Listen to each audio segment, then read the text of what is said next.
ڈیموں کے 6 فوائد اور 11 نقصانات۔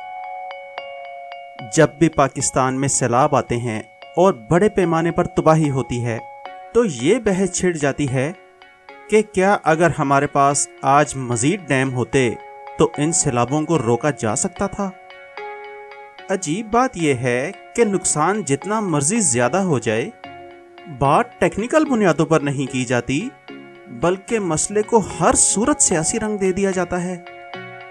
آخر ہم یہ کیوں نہیں سوچتے کہ پاکستان صرف پنجاب کا نہیں، خیبر پختونخوا کا نہیں، بلوچستان کا نہیں اور سندھ کا نہیں، ہم سب کا ہے بھائی۔ اس کے فیصلے ہم سب کو مل بیٹھ کر کرنا چاہیے۔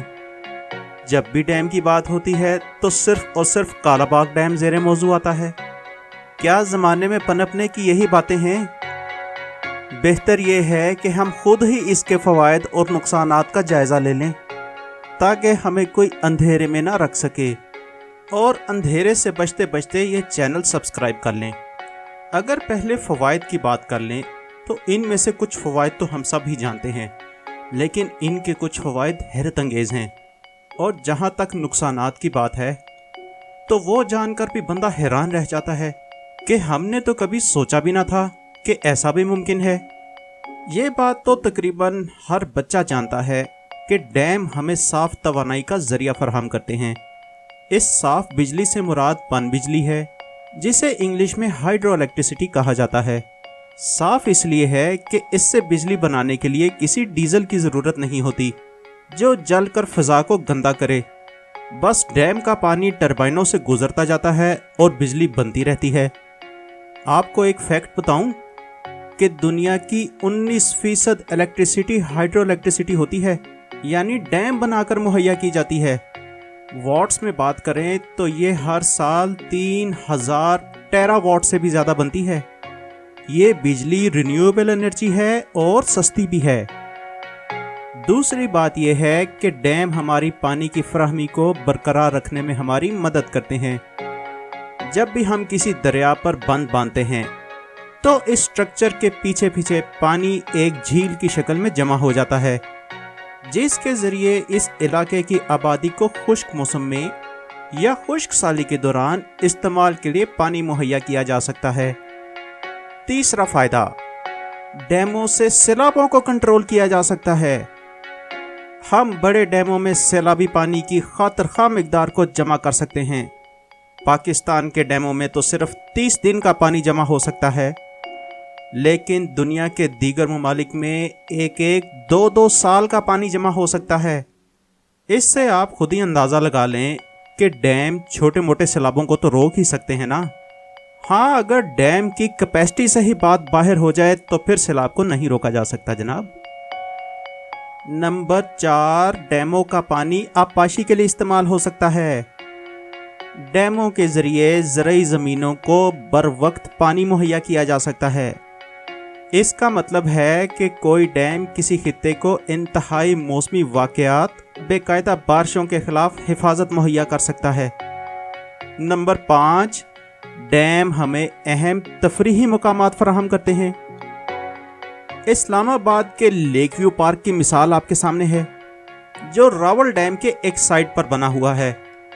اس پارک پر چلتے چلتے ڈیم کے کنارے تک آ جائیں تو ایک انتہائی خوبصورت ڈیم ہماری آنکھوں کے سامنے آ جاتا ہے۔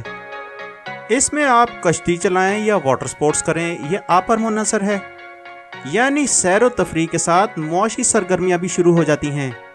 اور نمبر 6 یہ کہ یہ آبی ذخائر پینے کا پانی مہیا کر سکتے ہیں۔ پھر سے اسلام آباد کی مثال لے لیجئے۔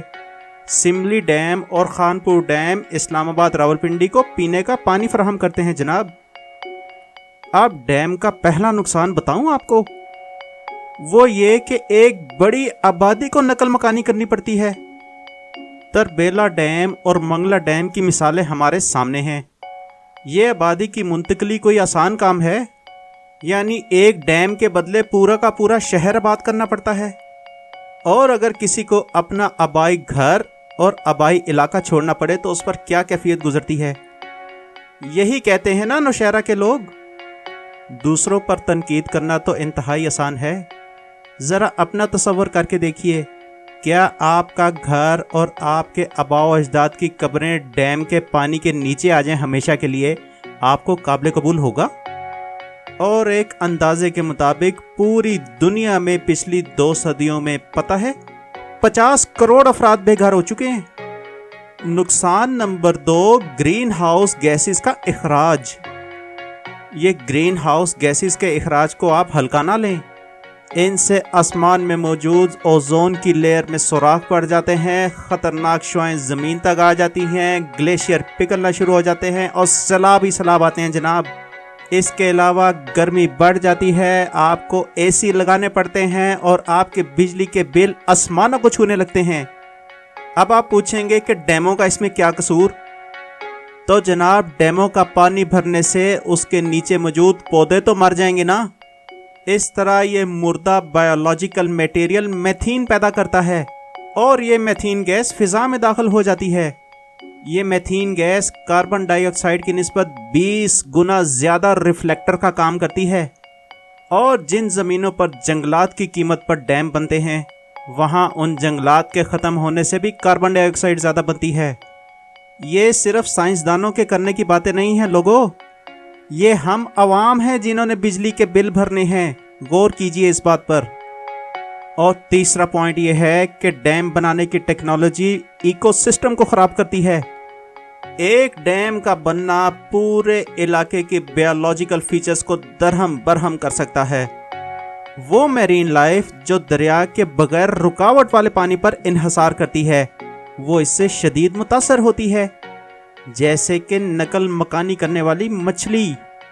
اب آپ یہ نہ کہیں کہ مچھلی کو نقصان پہنچا تو ہمیں کیا نقصان، اور یہ ہم انسان ہی ہیں جو مچھلیاں کھاتے ہیں، اور انہی کے شکار پر لاکھوں لوگوں کا روزگار چلتا ہے جناب۔ ہر بات کو ہم مذاق لے لیتے ہیں۔ اور سنگین مسائل سننے سے پہلے ایک اور مسئلہ سن لیں، جو کہ پوائنٹ نمبر 4 ہے۔ وہ یہ ہے کہ کچھ دریائی سیڈیمنٹس فائدہ مند ہوتے ہیں۔ یہاں سیڈیمنٹ سے مراد دریا کے ساتھ آنے والی مٹی ہے۔ یہ درجہ حرارت، کیمیائی ساخت اور ساحل کے استحکام میں تبدیلی کا باعث بن سکتی ہے۔ مراد یہ ہے کہ ڈیم بننے سے دریاؤں کے ساتھ قدرتی طور پر آنے والی مٹی تو ڈیم میں جمع ہو جاتی ہے اور آگے سے صرف صاف پانی نکل کر آتا ہے، اور ڈیم سے اوپر کے علاقے میں جو پانی ہوتا ہے اس میں ایلجی اور سنیلز وغیرہ بن جاتے ہیں جو کہ وہاں کے پودوں کو نقصان پہنچاتے ہیں۔ اور ڈیم سے چھوڑے جانے والے صاف پانی کا نقصان یہ ہے، وہ ڈیم بنے ابھی 10 سال نہیں گزرے ہوتے کہ دریاؤں کے کنارے کاٹ دیتے ہیں، اور آہستہ آہستہ سینکڑوں کلومیٹرز تک یہ مسئلہ پھیل جاتا ہے جناب۔ اور 5واں پوائنٹ جو انتہائی خطرناک ہے، اگر ڈیم ہی ناکام ہو جائے تو سیلاب کی تباہی لا سکتے ہیں۔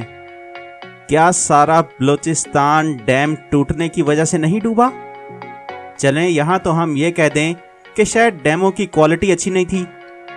اٹلی میں بنایا گیا واجونٹ ڈیم 1963 میں ناکام ہو گیا۔ اس کو بنے ابھی 4 سال ہی گزرے تھے کہ لینڈ سلائیڈنگ کی وجہ سے ڈیم میں وہ طغیانی آئی کہ الامان الحفیظ۔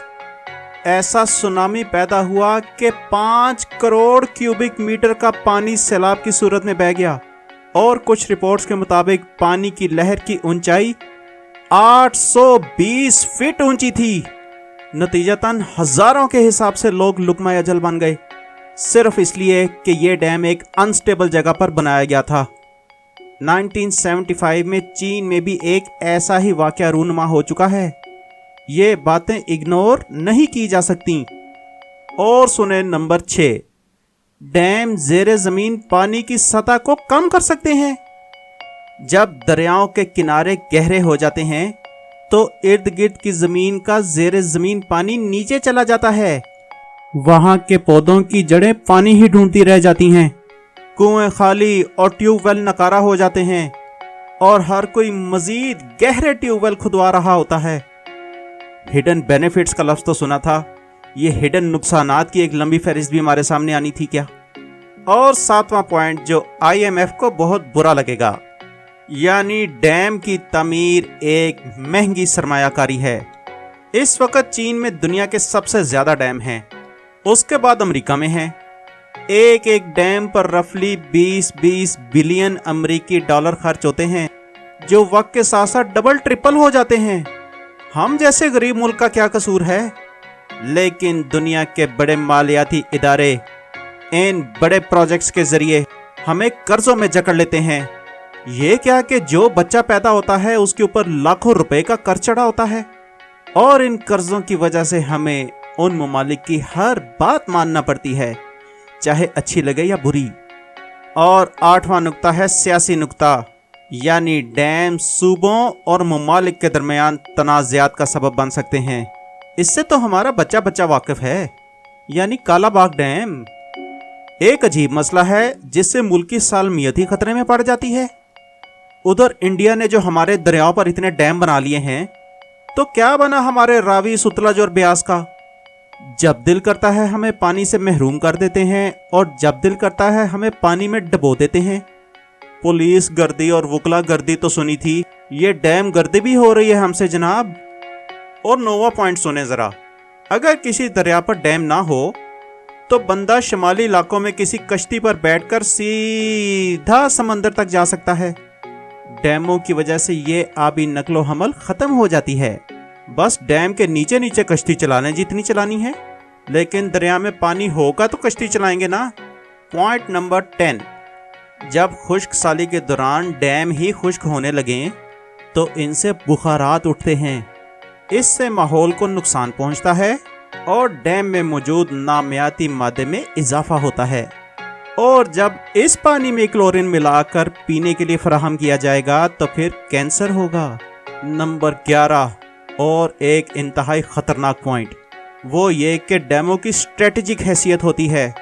مراد یہ ہے کہ صرف ڈیم بنانے ہی نہیں ہوتے، ان کی ٹھیک ٹھاک حفاظت بھی کرنی پڑتی ہے، کیونکہ یہ آپ کے دشمنوں کے نشانے پر ہو سکتے ہیں، اور وہ دشمن آپ کے ملک کے باہر بھی ہو سکتے ہیں اور اندر بھی۔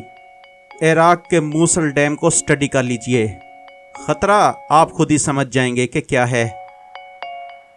تو جناب، ان نفع اور نقصانات کو جاننے کے بعد اب آپ خود ہی فیصلہ کر لیجئے کہ نقصانات فوائد پر حاوی ہیں یا فوائد نقصانات پر حاوی ہیں۔ یاد رہے کہ یہ ڈیم تھرڈ ورلڈ کنٹریز میں زیادہ تیزی سے بن رہے ہیں۔